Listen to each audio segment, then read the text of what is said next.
नरवाल कुटुंबाच्या आणि त्यात सुद्धा हिमांशी आणि विनयच्या आनंदाचं सारं गणित एका झटक्यात संपलं। आता मागे उरलाय तो फक्त संताप आणि उद्वेग आणि हताशा सुद्धा। या संपूर्ण प्रकरणात एका बाजूला आपल्याला तो क्षण दिसतोय ज्यात पहलगामच्या पठारावर हिमांशीनं आपला पती गमावलाय।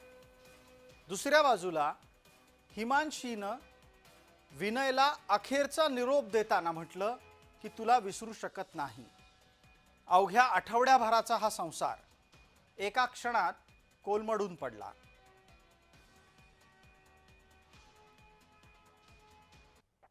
काही लोक असेही म्हणतात आहे की तिथे अर्धनग्न शरीर दिसत होतं, याचा अर्थ असा की त्या माणसाने कलमा पडला असेल, पण तो खरंच हिंदू आहे की मुसलमान आहे पाय करता त्यांनी ती सुद्धा पाहिली असेल आहे, तर हेही असू शकतं। तर अशा प्रकारचा बार्बारिक अटॅक किंवा निसंशय प्रकार याआधी कधी झालेला नव्हता।